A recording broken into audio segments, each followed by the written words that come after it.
Okay, so we will be testing start FSD by tap apply switch or button on the display.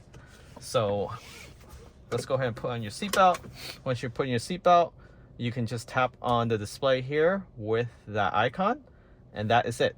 So all you need to do is just tap on that after you enter in your navigation location, whether from your phone and you send it to your vehicle, or you can do it on the main display.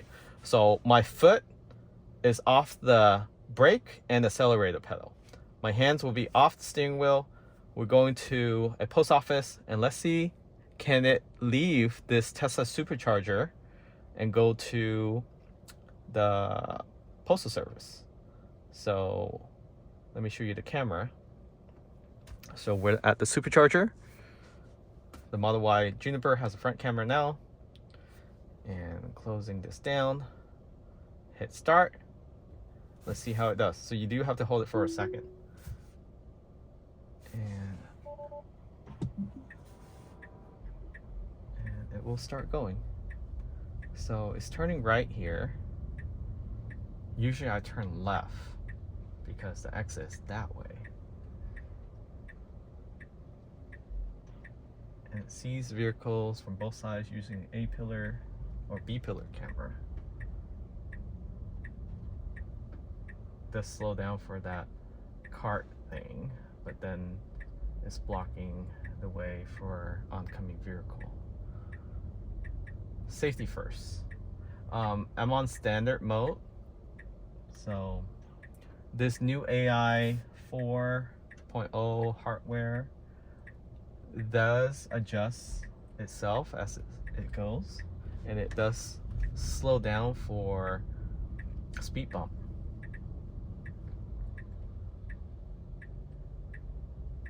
So this is a three-way stop. It should stay in the left lane.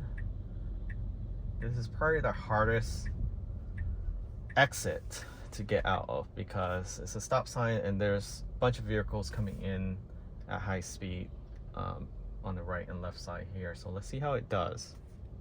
And you have a little hill up there as well that makes it a little difficult to see. Okay, did that just fine. So the lane marking disappeared here. So we're coming up to a yield left here. Hopefully it doesn't go. Okay, good. So it does detect. So it did adjust because the center divider was actually further out. It almost entered that that curve right there, but it adjusts itself after, I guess, it detected that curve. So it's just cruising right now. I'm on standard. So if I switch to, so I'm on standard, usually it goes to speed limit. If I switch to hurry, it goes about 10% above the speed limit. Usually on standard, it tries to stay in the middle lanes if there's 3 lanes. So right now there's 3 lanes, so that's what it's doing. So it's not really following through with the flow of traffic because there was no vehicle literally on the left hand side there earlier. So right now it's going 50 on standard and the speed limit is 40. So that's definitely more than 10%. If I increase this to hurry, let's see how fast it goes. It's still in the right lane. Usually when you switch to hurry, so there's 3 modes. There's hurry, standard, and chill. Chill is like you just want to be on the slow lane and you just want to be behind traffic. And it goes the speed limit or sometimes slightly below the speed limit. So we're still at 50. There's a radar up there. It's tracking 48. I'm going 52 though. It's interesting. Not sure who's right.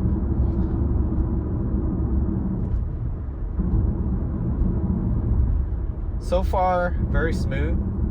The only situation that I would have changed would have been the exit. There was another exit outside that parking space that was a lot easier to get out.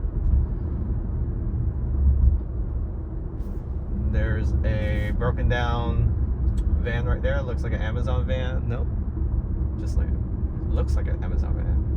Don't think it was an Amazon van. Even on hurry, braking is still ahead. So it's always doing this when it detects the vehicle in front is slowing down more than the flow of traffic. Under hurry, it will always try to be on the furthest left lane, even on the highway. So that's something that I don't think is artificially doing on its own. It's just programmed to do that. So we're gonna be about mile and a half here into our destination, and we're gonna see if the vehicle actually parks itself in a parking space. I've seen it done when it went to a supercharger, a very tight supercharger. It didn't do it in the last video with the latest firmware update. For whatever reason, it did not park in that supercharger. It also went the wrong way coming out of a parking lot, a one-way exit parking lot. So if you want to reference that video, I'll link in the description of this video as well.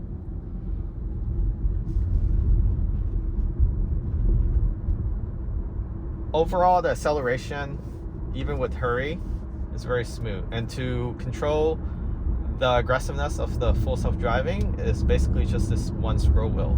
So you turn it on and off by pressing in.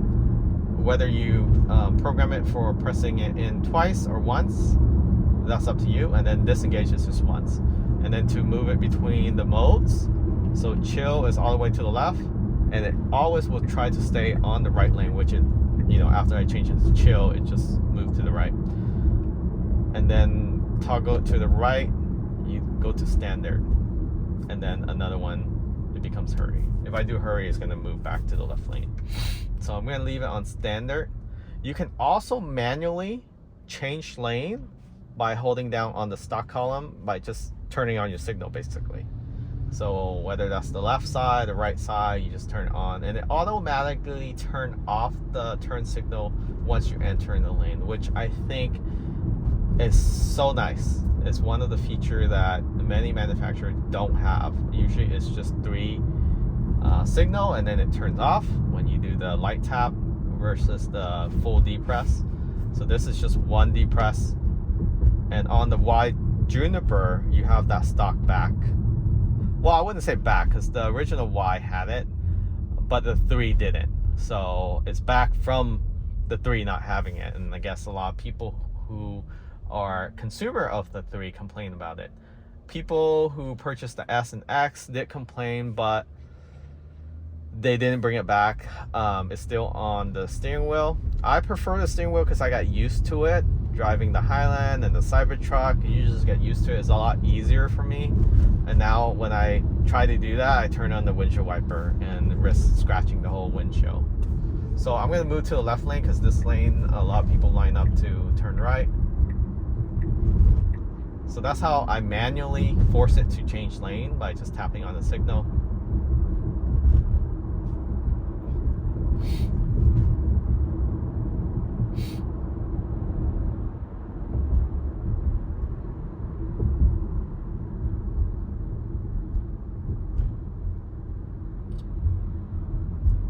So braking is very smooth as well. No aggressive braking, no phantom braking. I haven't seen phantom braking with FSD. I don't know why it's trying to change lane when there's a vehicle speeding up. And then we're passing an intersection now. It's going to change in the middle of the intersection. Let's see. Nope. Okay, it's waiting until it passes the intersection. I will have changed through the intersection because the turn is right here.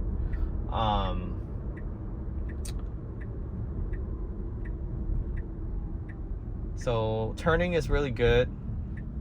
It doesn't hug the curve too much. So here we are.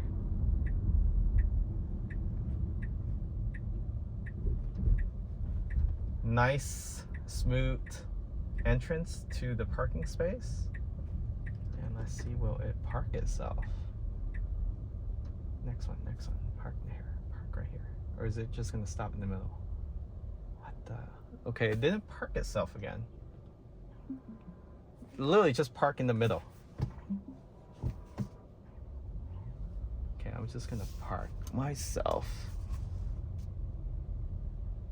So yeah, there you have it. So it's like 50-50. Sometimes it parks itself. I don't know what makes it parks itself and what doesn't. Some might say because of the diagonal parking space, but we were just at a supercharger on the last video and didn't park itself. So so that's that. Hopefully you find this video helpful. Catch y'all next time. Remember to subscribe.